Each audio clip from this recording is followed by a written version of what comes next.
سبيل الدموع سبيل مريح تنهد يا صاحي كي تستريح.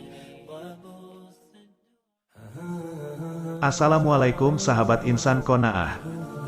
Kali ini, kita akan membahas tentang kisah Qais bin Sa'ad bin Ubadah, sahabat Nabi yang dijuluki sebagai ajudan yang pemberani. Qais bin Sa'ad bin Ubadah adalah putra Sa'ad bin Ubadah, pemimpin suku Khazraj di Yasrib, Madinah. Ia tumbuh dalam keluarga yang mengutamakan moralitas. Dan salah satu riwayat menyebutkan, suatu ketika, ayahnya memperkenalkannya kepada Rasulullah Sallallahu Alaihi Wasallam, dan Rasulullah terkesan oleh Qais sejak saat itu. Kedekatan Qais dengan Nabi terus terjalin dengan baik. Bahkan salah satu sahabat Anas bin Malik pernah berkata, Qais bin Sa'ad bin Ubadah di sisi Nabi seperti ajudan. Hal itulah yang kemudian banyak para sejarawan menganggap bahwa Qais bin Sa'ad disebut sebagai ajudan Nabi yang sangat setia kepada beliau, baik sebelum dan sesudah masuk Islam. Qais dikenal sebagai orang yang cerdas dan juga dermawan. Hal ini membuat sebagian besar penduduk Madinah segan kepadanya. Ketika keimanan Qais bin Sa'ad mulai tertanam di hatinya, Qais mengubah kemampuannya untuk mengakali orang menuju jalan kebenaran dan kejujuran.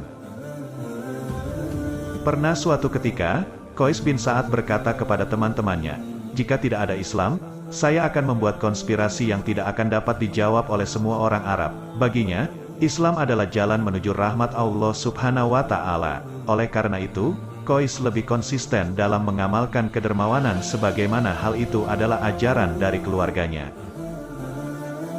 Secara turun-temurun, Ibnu Ubadah termasuk dalam keluarga yang dermawan yang seringkali membantu penduduk Madinah. Bahkan, Nabi pernah bersabda, kedermawanan adalah sifat dari anggota keluarga ini, yakni Bani Ubadah. Dahulu rumah keluarga Sa'ad bin Ubadah sering memiliki beberapa penjaga di depannya. Mereka mendongak dan kemudian memanggil beberapa orang yang lewat. Tujuannya untuk mengajak orang yang lewat itu untuk makan bersama keluarga Sa'ad. Perubahan kepribadian Qais bin Sa'ad yang agak drastis membuat penduduk Madinah semakin menghormatinya. Usianya yang terbilang muda, dengan penampilan wajahnya yang halus, tidak memiliki janggut.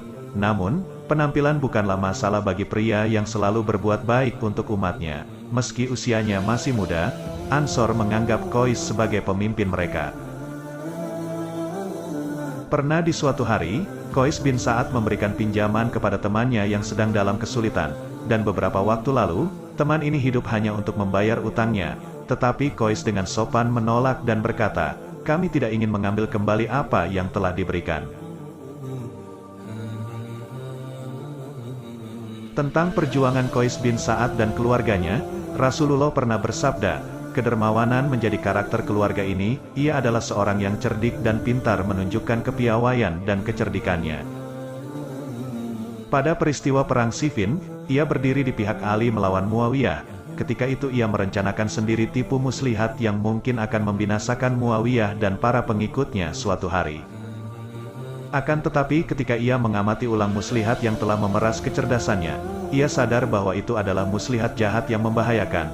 Dia pun teringat firman Allah. Karena kesombongan mereka di muka bumi dan karena rencana mereka yang jahat, rencana yang jahat itu tidak akan menimpa selain orang yang merencanakannya sendiri. Tiadalah yang mereka nanti-nantikan melainkan berlakunya sunnah Allah yang telah berlaku kepada orang-orang yang terdahulu. Maka sekali-kali kamu tidak akan mendapat penggantian bagi sunnah Allah, dan sekali-kali tidak pula akan menemui penyimpangan bagi sunnah Allah itu. Quran Surah Fatir, ayat 43. Kemudian Qais membatalkan rencana itu dan berkata, "Demi Allah, jika Muawiyah bisa mengalahkan kami nanti, kemenangannya bukan karena kecerdasannya, tetapi karena ketakwaannya dan ketakwaan kami." Di medan pertempuran Siffin, Jamal dan Nahrawan, Qais adalah salah satu pahlawan yang berjuang tanpa takut mati.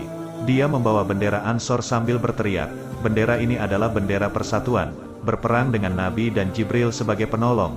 Jangan takut jika hanya Ansor yang menuntut, dan tidak ada orang lain yang menjadi pendukungnya." Hingga akhirnya Ali mengangkat Qais bin Sa'ad sebagai gubernur Mesir. Namun, mata Muawiyah selalu tertuju pada area itu. karena dia melihat Mesir sebagai permata berlian paling berharga dan mahkota yang sangat dia inginkan.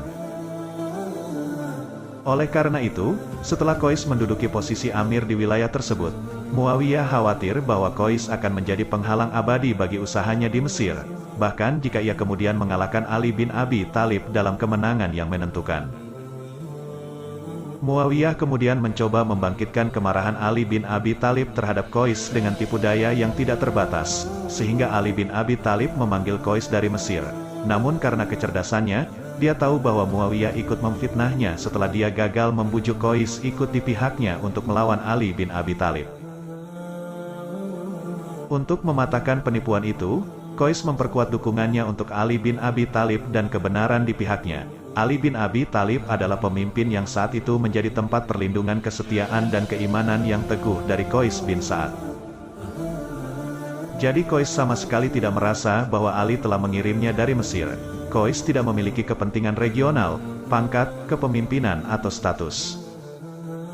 Semua itu hanyalah cara baginya untuk mengabdikan dirinya untuk melindungi iman dan agamanya.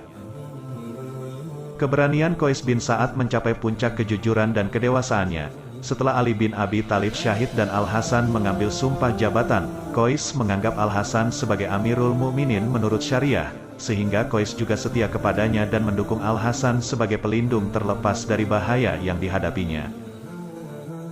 Ketika Muawiyah memaksa mereka untuk menghunus pedang, Qais bangkit memimpin 5.000 tentara. Kepala mereka dicukur dan semuanya berduka atas kematian Ali. Bagaimanapun, mengalah dan ingin membalut luka-luka kaum muslim yang telah menjadi begitu serius, memerintahkan mereka untuk mengakhiri perang yang merenggut nyawa dan harta benda mereka, kemudian bernegosiasi dengan Muawiyah, dan kemudian berjanji setia kepada Muawiyah. Dan pada saat itu, Qais bin Sa'ad mulai mempertimbangkan kembali masalah itu. Dalam pandangannya, meskipun posisi Al-Hasan benar, dia masih memimpin pasukan Qais dan pilihan terakhir adalah hasil dari keputusan yang menentukan. Dia mengumpulkan mereka semua dan kemudian berbicara kepada mereka, "Jika Anda menginginkan perang, saya akan tinggal bersama Anda sampai kematian mengambil salah satu dari kami terlebih dahulu. Tetapi jika Anda memutuskan untuk berdamai, saya akan mengambil tindakan untuk itu." Pasukannya pun memilih yang lain, maka dia berlindung pada Muawiyah, yang rela memberikan segalanya, karena dia melihat angin takdir bertiup untuk menyelamatkannya dari musuh yang paling kuat, paling sulit dan paling berbahaya. Pada tahun 59 Hijriah, Al-Madinah Al-Munawwarah, seorang tokoh cerdas yang kelicikannya dikuasai Islam, meninggal dunia. Almarhum adalah orang terkenal yang pernah berkata, "Jika saya tidak mendengar Rasulullah berkata, penipuan dan trik licik ada di neraka, saya pasti akan menjadi orang yang paling licik di antara orang-orang itu." Dia pergi dengan meninggalkan nama yang harum sebagai orang yang dapat dipercaya dalam semua tugas, dalam janji dan kesetiaan kepada Islam.